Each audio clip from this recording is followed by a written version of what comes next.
Hey guys, I'm Evan Holiday. Welcome to the YouTube channel. Today's video, we are going to dive into part 3 of a 3-part series of how to do your first affordable housing development. If you guys haven't already, please make sure to subscribe to the channel, like this video, and even comment below if there's certain things you want to see. Let us know. We're always looking to create quality content around impact investing and affordable housing development. So please let us know what you want to see. Let's dive into part 3.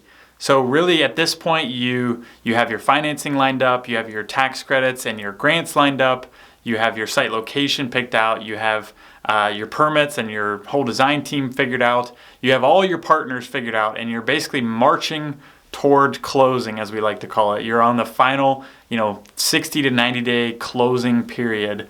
And these are all the steps that you need to do to make sure you are able to close and ultimately start construction and get your development out of the ground and see residents there. So first things first, make sure you have clear title. So the title is what basically conveys your ownership of the land to you as the developer and the owner of the project, you and your investors. And this is hugely important because without clear title, anybody at any time within your development could say, hey, no, I own that. Here's a recorded document that says that I am the legal owner of that land that you're building on, and I want that land. And so you would literally have to stop your whole development. It would ruin your whole development. So that's why it's so important that you have to have clear title. You'll be working with your attorney or your counsel, and they will either recommend somebody or they may even have a title company in-house. And you'll work hand in hand with that title company, as soon as you get your purchase agreement. So, 12 months to 2 years before closing, you're going to already start checking title. But really, that they're getting like a high level overview. Once you get closer to closing, you're going to get like down in the dirty of all the title and basically getting all the requirements for title as well that your equity partner and the state agencies are going to want to see before they give you their millions of dollars of funding for affordable housing. Next, you want to get your draft 8609 documents. And really, this is a tax credit funding related document. This comes from your state agency who gives you the credits, the tax credits to fund your project. You don't really need to know too much about this document other than you need to have it before you close. So work with your tax credit counsel as well as your state agency to make sure that the state agency is preparing this document and has this ready to go at least a few weeks prior to closing. Next, you want to make sure you have all of your loan, your tax credit, your equity, your land sale, any grants or any HUD documents, anything that needs to be signed or notarized and finalized, basically blessed by everybody's attorneys. So there's going to be lots of back and forth emails between attorneys, between you and your partners, negotiating each of the points of the deal and the documents. But once those documents are final, you want to make sure every document, at least 2 weeks before closing, everybody's signed off on it, they've physically signed it, they've turned it over to whoever actually, like usually the title company or the state agency, they need to have record of all those documents. And then also make sure you get every document you need notarized. And again, try to do this like at least a few weeks ahead of time. And you can even like signature and notarize just the signature page of the entire document. And then you can continue negotiating the entire document, but at least you have that signature page ready to go. That's key. That's a little hack you can do so you're not scrambling like the day before closing trying to get signature docs and then you end up delaying closing. All right. Drum roll. So at this point, you have your signed documents, you have your tax credits, you have your 8609, you have all HUD approvals, you have your permits from the city, and you have everybody lined up. Now you are able to finally cross the finish line and close the deal. And this is a very exciting day. You'll have a closing call, just basically all of the financing and all the legal team get on a call together. And everybody does one final blessing of the deal and the numbers and everything. And once they say that, they said, okay, the deal is officially closed and funded, which means that first closing draw now gets funded. And the very first thing you want to do after that point is you want to make sure you get what they call an NTP, or a notice to proceed. So a notice to proceed is It's a physical document that comes from either your GC, your general contractor, or you as the developer, or the state agency who delivers the tax credits. It's going to be different for each state. Every state does it differently. Ask your tax credit counsel and ask your state agency how they've done it in the past. But basically, either you will issue the letter or you will request the letter. And it basically says, at this point, the general contractor and the development team are given the notice to proceed on construction. And then that you sign that, or you get the state agency to sign that document, and then you can deliver that to the general contractor. And then now their clock is started for them, either 16 or 18 or 20 months, whatever their schedule is that you all have agreed on beforehand. They now get the go-ahead to start on that. So that's huge. Make sure you get that right away, because you don't want days or weeks to go by and you close, but the GC is like, hey, where's my notice to proceed? So that's important. Make sure you get that done right away. And the exciting part, guess what? Now that you've closed the deal and you've done all that work, that 12 to 24 months worth of work, guess what? You get paid. This is one of the fun things about development is, you get paid to do something you love. So at this point, you should be collecting a developer fee, and you should also be, either you or your investment partners who helped put up all the pre-development capital, at this point, you should be getting that capital back. Basically, the project, your equity, and your debt, and the state agency, they are like refunding you, or any grants that you get, they're refunding the project, and then the project refunds you for all those costs that you incurred throughout the pre-development process. And you get your developer fee. So that's huge. That's the exciting part.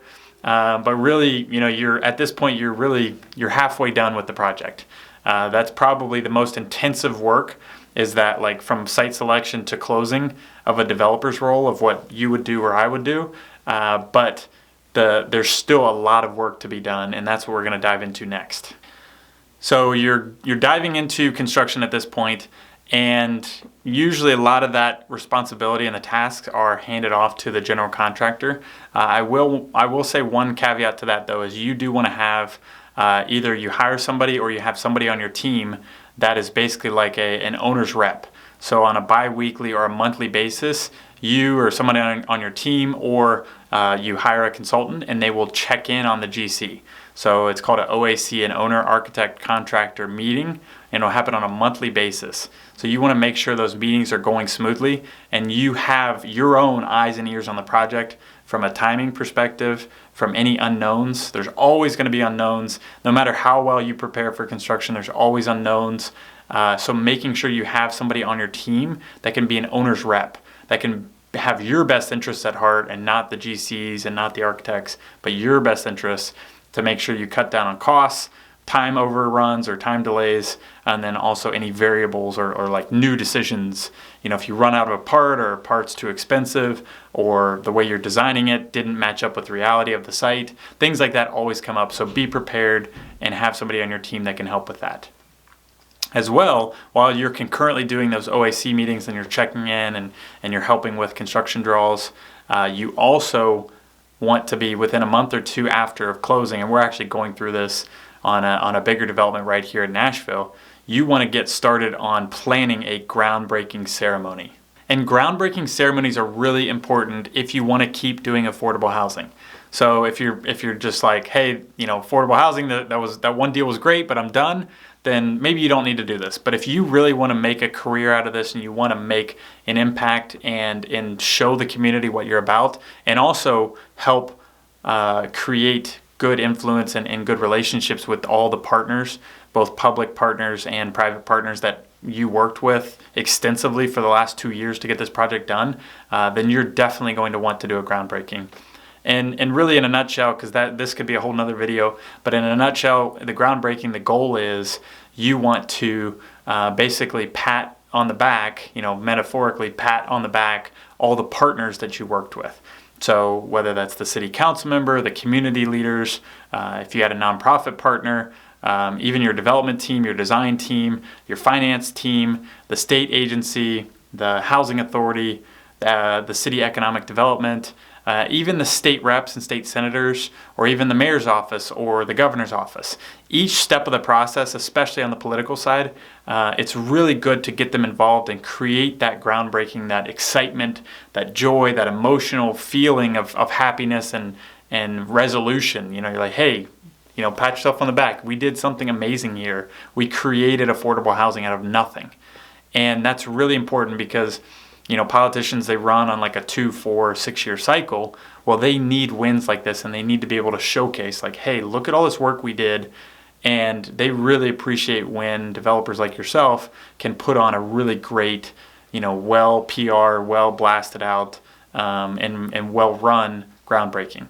So really make sure you make that part of like the first few months after you close. Make sure you take action on that and do that, because it will work wonders for your next deals and building deeper relationships with each type of partner that you work with. Like I said earlier, you're going to be doing monthly OAC meetings, or owner, architect, contractor. And within those meetings, you're also going to be figuring out how much percentage complete of construction that they've done. And so your architect will basically sign off on that. They'll walk through all the units. It'd be great also if you walk through all the units with them, or your owner's rep does, just to get, see, touch, and feel exactly what you're paying them to do and make sure they're doing it with quality. So that's really important. It seems like your job's done, but really you have to pay attention to that. And also making sure it's being completed on time, because your equity investments from your tax credit equity investor are going to be based on, like, they're going to have installments. So, 25% of their payment's going to be at 0%, like when you close. 25% will be at 50% construction completion. So that's why you have to be paying attention to the schedule and the percentage complete, because that's when your money is going to come in to pay you and to pay your contractor and their subcontractors. So really important. And also making sure you work with either your internal accounting department, or you can hire this out as well, but you need to be keeping track of on a monthly basis how much percentage is complete, so that way you can draw on the construction loan to be able to pay the GC and pay his subcontractors. So making sure on a monthly basis you're paying attention to all of that. So as you are getting toward the end of the cycle and you're starting to turn over buildings, you do want to do one final walkthrough before you kind of pass the baton for each building and each unit. Really, you want to basically have like a final walkthrough with your GC, your architect, your owner's rep, and most importantly, your property management company. Whoever you're using, you're going to want to walk units with them, and you're going to want to blue tape the units, like, and give them ownership of that. Like, say, hey, we really want you guys involved. We want you to lead it. We want you to basically take ownership of it, because they're going to want a brand spanking new product when they take over, and then they're responsible for it. So giving them the opportunity to blue tape things and make sure it's crystal clear and crystal clean and a beautiful unit is very important. So do that final walkthrough before every unit and every building is turned over to property management. And usually concurrently with that, they're going to start on their pre-leasing of units. So 5 to 6 months before your first building is ready to be delivered and units are ready to be occupied, they should be pre-leasing units. They should be marketing online, on social media. They should be creating a brand, a name recognition within the community.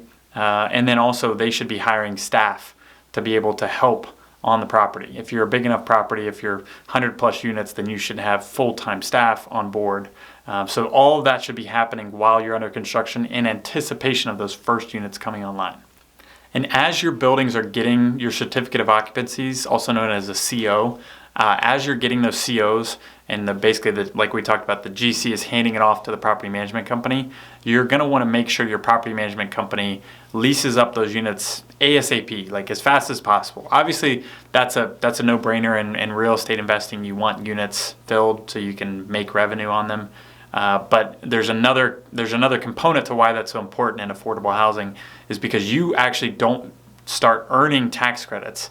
So your project is, you've basically projected out a certain amount of credits based on your construction costs, but you actually don't start earning those credits until you start occupying units. And each building doesn't start. So if we have a 10 building development, each of them is 24 units, you have 240 units. Each building doesn't start earning credits until 100% of that building is leased up. So you really want to focus building by building. You don't want to be putting one guy over there, one family over here, one over here, and then just have a bunch of buildings that have 5 out of 24 units leased up. You want to focus building by building, because delivering your tax credits is really important for your tax credit equity investors' returns, which you guys have agreed upon in your LPA or your tax credit LOI. So it's really important. Remember just to deliver buildings one by one and as quickly as possible based on your lease-up schedule, so you can start earning tax credits. All right, so at this point, you have leased up the majority of your buildings. You've completed construction on the majority of your buildings.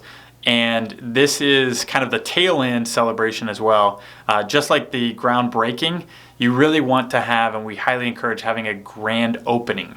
So this is like a ribbon cutting or grand opening ceremony where you invite a lot of the same players as you did, 1 to 2 years ago for the groundbreaking. It's just another celebration, and it brings good PR around your community, the work you do. It also helps raise awareness if people are interested in living there. So it helps a lot with leasing, but then again, it helps greatly with PR for political leaders, for city leaders, for your GC, for your design team, and for your property management company. It really just helps raise awareness for what all of you are doing, and gives a lot of goodwill to your partners. So we highly recommend you do that, but make sure you schedule that not when you have all the units complete, but a couple months before that, so you can still help drum up more awareness for your project.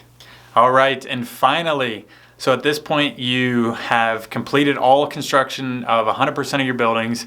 You have leased up 100% of your units.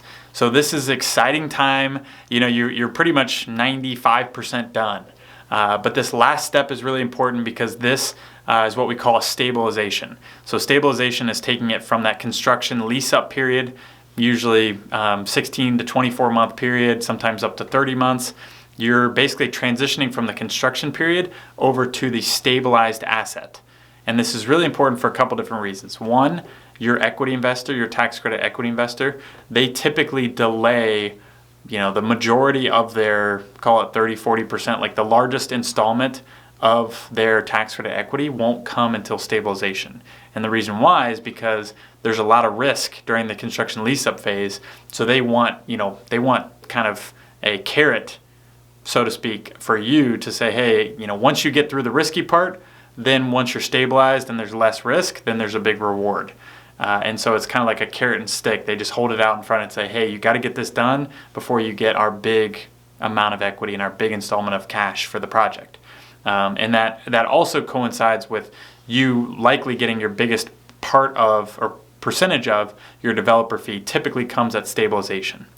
And also, this is when the loan, so you usually have a construction loan that is a recourse loan, which means you as an individual are signing on your personal assets, your home, your car, your cash, your savings, all of that. You're signing that to the loan, basically saying, hey, if we don't perform, if you have to foreclose on us, or we have to pay the loan and ourselves, then they can come after your own personal assets. So recourse is not fun, but that's part of construction process unless you get a HUD 221d4 loan, which we can go into in another video. But most construction loans are going to require that you do recourse. So it's also really important that once you go to stabilized, you go to a non-recourse permanent loan and you actually start paying off your permanent loan. So that's great for those two perspectives, or really three, I guess. Your biggest equity installment, your biggest portion of your developer fee, and you move over to non-recourse debt and you start paying down your debt. So hugely important. So what I recommend you do to make sure that goes smoothly is, one thing is basically 6 months before you think that you'll be hitting stabilization, is you ask for a checklist from your tax credit equity investor and the lender, and thirdly, the state agency. Say, hey, what do you need from me and our development team in order to get our project stabilized under your definition of stabilization? And so usually 9 times out of 10, most of your equity and debt partners and state agency partners are going to consider stabilization as this definition. It is 90% occupancy for 90 days. And that typically means economic occupancy, meaning like what are you collecting as far as rents every month. So make sure you have 90% occupancy for 90 days, and then also make sure your expenses for at least the last 3 months, preferably the last 6 or 12 months, are in line with your pro forma for your year one pro forma. So remember that, 90 at 90, and make sure your OpEx or your operating expenses are in line. So if you can meet that test and you can provide all the documentation that's on their checklist, then that's when you officially get a letter from your lender basically stating that you have converted your loan and you are now a stabilized asset. Now, at this point, guess what?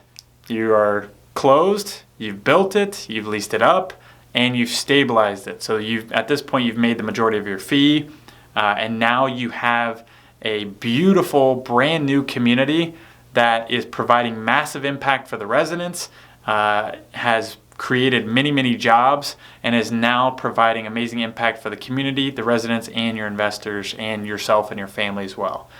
So give yourself a huge pat on the back if you've made it this far, and this is an amazing step, and now you can start working on the next deal. So, and usually, and what any good developer is going to tell you is that you want to have many irons in the fire. This is not like one deal at a time, because guess what? This is a business where you're not going to hit home runs every single time.